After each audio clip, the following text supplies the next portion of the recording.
Sphérique, c'est un manufacturier de vélos québécois qui conçoit ses vélos au Québec avec des partenaires québécois.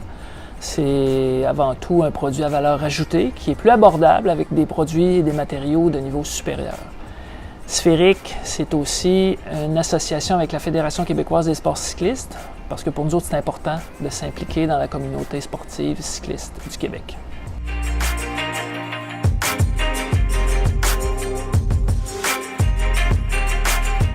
Les gens ont tendance à seulement associer le poids de la roue, mais en réalité, le poids, quand on lève une roue, c'est significatif, mais très peu dans le rendement du vélo en soi. Ce qui est important pour une roue, c'est son inertie, c'est son poids en mouvement. Une roue qui est légère, c'est une roue qui permet d'avoir une meilleure accélération, qui permet d'avoir une meilleure tenue de la vitesse, un meilleur maintien de la vitesse une fois qu'on est lancé, une réaccélération. C'est une roue aussi qui, au freinage, risque d'être plus efficace. On a développé une roue en carbone qui s'appelle la 4S4 SL, qui est, en passant, homologuée par la Fédération québécoise des sports cyclistes pour être utilisée par les catégories cadets et moins, parce que c'est une jante qui a un profil de 38 mm et moins. Okay. Quand on parle de jante, ça, c'est vraiment le tour ici. Exactement. Cette section-là est construite en fibre de carbone. La fibre de carbone a des propriétés qui sont de la rigidité, qui sont de la légèreté, qui sont la solidité, la résistance aux impacts. On utilise une technologie de lassage de carbone qui nous permet de pouvoir utiliser un peu moins de résine et beaucoup plus de carbone dans la construction. Concrètement, la roue est plus légère, offre une meilleure résistance aux impacts. Et une roue légère, c'est une roue qui est efficace, avant tout. La forme aérodynamique de la jante aussi optimise la résistance dans l'air, ce qui fait qu'on gagne à plusieurs niveaux avec une roue de cette qualité-là.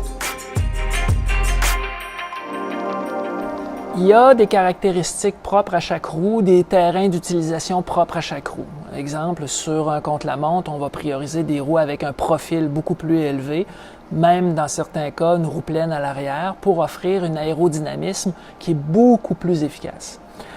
En contrepartie, si on va à l'autre extrême, puis on veut une roue pour pouvoir grimper le mont Mégantic, on va vouloir une roue qui a une inertie très faible, un poids très faible.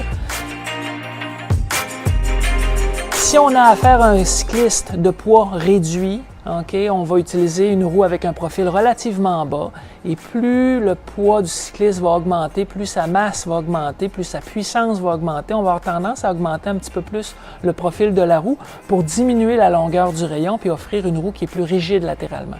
Ce qu'il faut comprendre, c'est que dans une côte, si vous avez un cycliste qui pèse 140 livres et quelqu'un qui pèse 190 livres et qui grimpe à la même vitesse, la roue à l'arrière ne subit pas le même stress parce que la personne plus pesante doit dégager des watts, une puissance beaucoup plus élevée.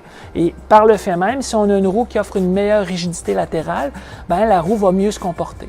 Sur un sprint à l'arrivée, pour un cycliste excessivement puissant, on va optimiser le profil de la roue pour avoir une roue qui est plus rigide, qui répond mieux.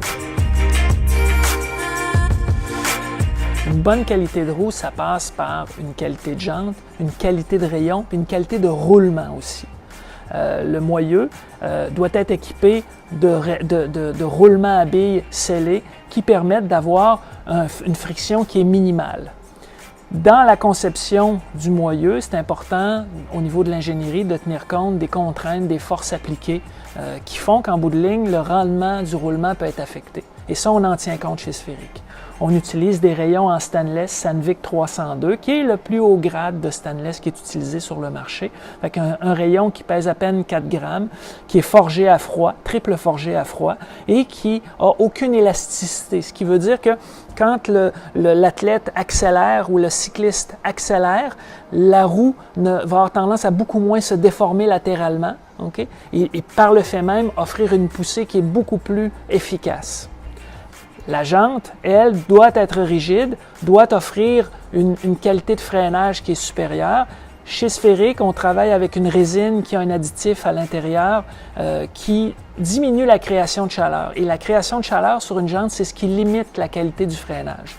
Les jantes en carbone ont eu dans le passé des réputations d'offrir une piètre qualité de freinage. Chez Sphérique, on a pallié à cette problématique-là en ayant développé un patin de frein spécifique et une résine avec nos collaborateurs qui permet d'avoir une qualité de freinage qui s'approche énormément du résultat d'un freinage à disque.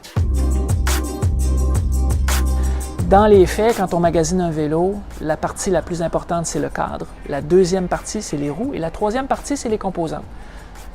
Les composantes font partie essentielle du vélo, mais entre une composante haut de gamme et une composante qui est un peu plus abordable, l'effet de performance est négligeable entre les deux. Quelqu'un qui choisirait un excellent vélo de très bonnes composantes de niveau supérieur et une paire de roues de piètre qualité ou régulière aura un vélo très ordinaire.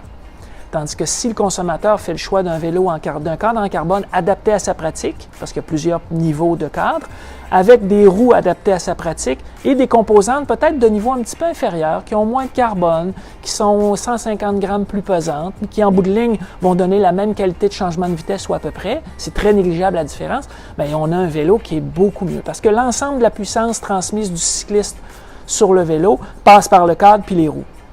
Après ça, le reste, c'est pas que c'est négligeable, mais dans un budget où on veut acheter un vélo, puis on se dit, bon, ben on n'a pas le 8 000 $ qu'on voudrait avoir, qu'on voudrait mettre sur le vélo, mais on a un budget moindre, un peu, ben on va pouvoir trouver la chaussure à son pied aisément.